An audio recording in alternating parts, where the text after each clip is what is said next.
गुरुवार व्रत कथा बृहस्पति देव की संपूर्ण पवित्र व्रत कथा। गुरुवार को बृहस्पति देव की कथा सुनने से धन विद्या मान प्रतिष्ठा और मनोवांछित फल की प्राप्ति होती है। इसलिए गुरुवार के दिन गुरुवार व्रत कथा का श्रवण अवश्य ही करना चाहिए। आज आइए आप लोगों को गुरुवार व्रत कथा का श्रवण कराते हैं। नमस्कार भक्तों, जय श्री राम, जय श्री हरि विष्णु। स्वागत है आप सभी का अपने यूट्यूब चैनल में। तो चलिए बिना देरी किए हुए कथा की ओर बढ़ते हैं। देवगुरु बृहस्पति को बुद्धि और शिक्षा का कारक माना जाता है। गुरुवार को बृहस्पति देव की पूजा करने से धन विद्या मान प्रतिष्ठा और कई अन्य मनोवांछित फल की प्राप्ति होती है। गुरुवार को भगवान बृहस्पति की पूजा का विधान है। गुरुवार के दिन व्रत और कथा सुनने से घर परिवार में सुख समृद्धि बनी रहती है। आइए अब श्रद्धा पूर्वक ध्यान से भगवान बृहस्पति देव की कथा का श्रवण करते हैं। एक बार प्रेम से बोलिए जय श्री हरि विष्णु, जय हो बृहस्पति देव महाराज की। गुरुवार व्रत कथा। कथा के अनुसार प्राचीन काल की बात है। किसी राज्य में एक बड़ा प्रतापी और दानी राजा राज्य करता था। वह हर गुरुवार को व्रत रखकर दीन दुखियों की मदद करके पुण्य फल प्राप्त करता था। परंतु ये बात उसकी पत्नी उसकी रानी को अच्छी नहीं लगती थी। वह ना तो व्रत करती थी, ना पूजा पाठ करती थी और ना ही दान पुण्य करती थी, ना ही दान पुण्य में विश्वास रखती थी। इतना ही नहीं, वह राजा को भी ऐसा करने से मना करती थी कि वो ऐसा ना करें। एक समय की बात है, राजा शिकार खेलने के लिए वन चले गए। घर पर रानी और दासी अकेली थी। उसी समय गुरु बृहस्पति देव साधु का रूप धारण करके राजा के दरवाजे पर भिक्षा मांगने आए। साधु ने जब रानी से भिक्षा मांगी तो वह कहने लगी, हे महाराज, मैं इस दान और पुण्य से तंग आ गई हूँ। आप मुझे कोई ऐसा उपाय बताएं जिससे कि सारा धन नष्ट हो जाए और मैं आराम से रह सकूं। ना ही कोई दान मांगने आए और ना ही मैं किसी को दान दूं। इतना सुनकर बृहस्पति देव ने कहा, हे देवी, तुम बड़ी विचित्र हो। संतान और धन से कोई दुखी होता है क्या?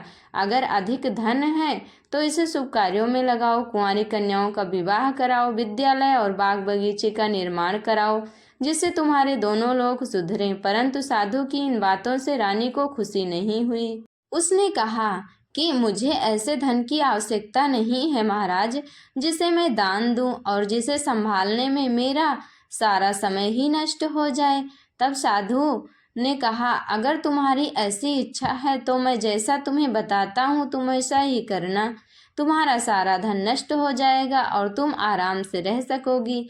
गुरुवार के दिन तुम घर को गोबर से लीपना, अपने बालों को पीली मिट्टी से धोना, राजा से हजामत बनाने को कहना, भोजन में मांस मदिरा का प्रयोग करना, कपड़े धोबी के यहाँ धुलने देना। इस प्रकार 7 बृहस्पतिवार करने से तुम्हारा समस्त धन नष्ट हो जाएगा। इतना कहकर साधु के रूप में बृहस्पति देव अंतर ध्यान हो गए। साधु के अनुसार कई बातों को पूरा करते हुए रानी को केवल 3 बृहस्पतिवार ही बीते थे कि उसकी समस्त धन संपत्ति नष्ट हो गई। भोजन के लिए राजा का परिवार तरसने लगा।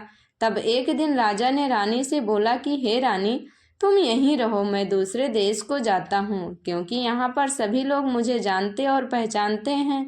इसलिए मैं कोई छोटा कार्य नहीं कर सकता और ना ही कोई मुझे कार्य करने ही देगा।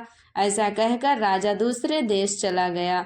वहाँ जंगल से लकड़ी काट कर लाता और शहर में बेचता। इस तरह से राजा वहाँ जीवन यापन करने लगा। इधर राजा के प्रदेश जाते ही रानी और दासी दुखी रहने लगी।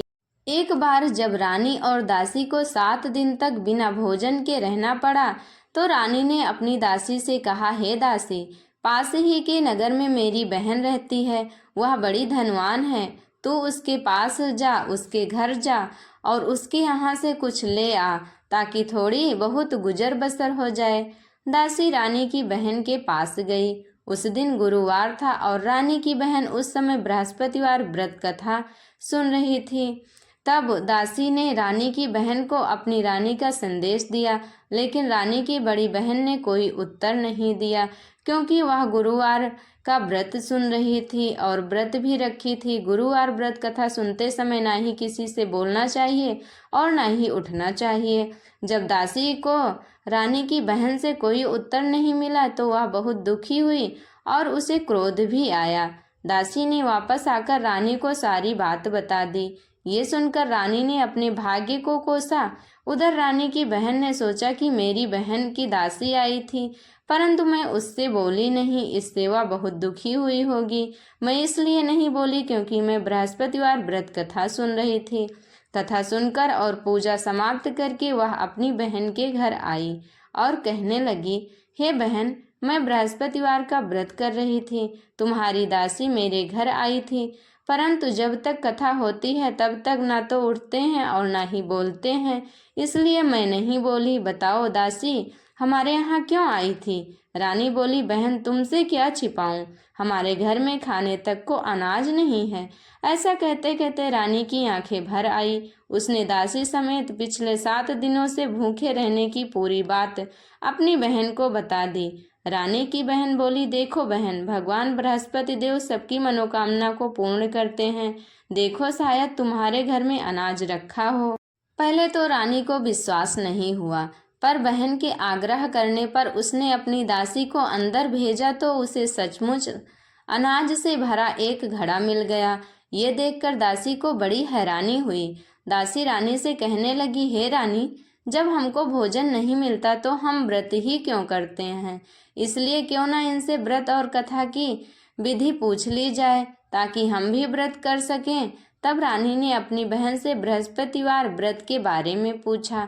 उसकी बहन ने बताया, बृहस्पतिवार के व्रत में चने की दाल और मुनक्का केले की जड़ में अर्पित करें तथा दीपक जलाएं, व्रत कथा सुने और पीला भोजन ही करें और गुरु बृहस्पति देव की विधिवत पूजा करें। इससे बृहस्पति देव और भगवान विष्णु प्रसन्न होते हैं। व्रत और पूजा की विधि बताकर रानी की बहन अपने घर लौट गई। 7 दिन के बाद जब गुरुवार आया तो रानी और दासी ने व्रत रखा। वह घुड़साल में जाकर चना और गुड़ लेकर आईं। फिर उससे केले की जड़ तथा भगवान विष्णु की पूजा की। अब पीला भोजन की चिंता को लेकर दोनों बहुत दुखी हुई। चूंकि उन्होंने व्रत रखा था, इसलिए बृहस्पति देव उनसे बहुत ही प्रसन्न थे। वह एक साधारण व्यक्ति का रूप धारण कर 2 थालों में पीला भोजन दासी को दे गए। भोजन पाकर दासी प्रसन्न हुई और फिर रानी के साथ मिलकर भोजन ग्रहण किया।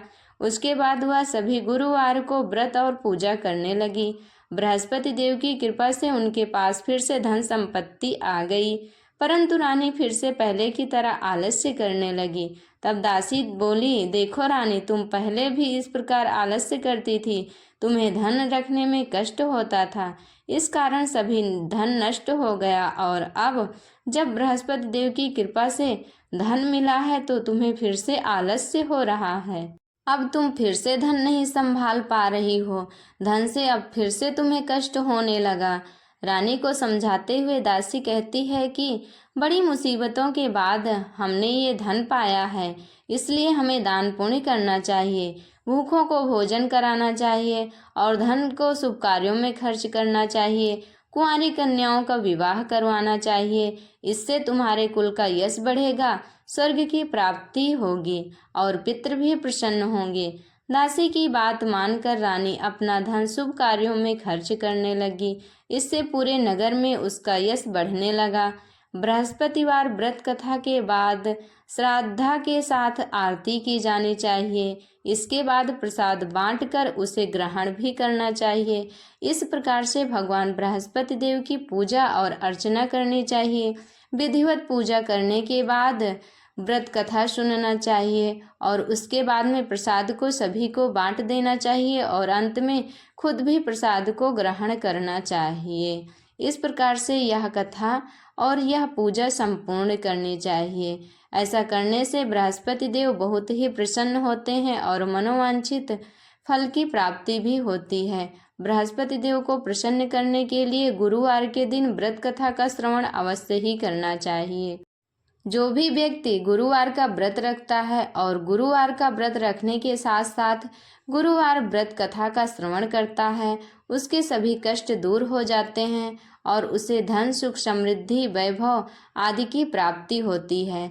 तो इस प्रकार से हमें गुरुवार बृहस्पति देव की कथा सुननी चाहिए और उनकी पूजा और अर्चना भी करनी चाहिए। गुरुवार के दिन हमें भूलकर भी गोबर से घर को नहीं लीपना चाहिए और ना ही कपड़े धोना चाहिए और ना ही मांस मदिरा का सेवन करना चाहिए और कभी भी गुरुवार के दिन भूलकर भी बाल नहीं धुलना चाहिए। इससे बृहस्पति देव बहुत ही नाराज होते हैं, खुश होने की जगह वो नाराज हो जाते हैं। इसलिए हमें ये सब कार्य बृहस्पतिवार के दिन नहीं करना चाहिए। भक्तों, ये कहानी यहीं तक। बृहस्पतिवार भगवान विष्णु जी की कथा आप लोगों को कैसी लगी कमेंट करके ज़रूर बताना। कमेंट बॉक्स में जय श्री हरि विष्णु लिखना बिल्कुल भी मत भूलना। वीडियो अच्छी लगी हो तो लाइक कर देना, चैनल पर नए हो तो सब्सक्राइब कर लेना, बेल आइकन को प्रेस कर देना ताकि हमारी वीडियो का हर नया नोटिफिकेशन सबसे पहले आप लोगों तक पहुँचे। भगवान श्री हरि विष्णु और बृहस्पति देव की कृपा सभी भक्तों पर बनी रहे, इसी मनोकामना के साथ ये वीडियो। मिलेंगे अगली वीडियो में फिर किसी व्रत कथाओं के साथ, व्रत पूजा विधि के साथ। तो हमारे साथ प्रेम से बोलिए जय जय श्री हरि विष्णु, जय हो बृहस्पति देव महाराज।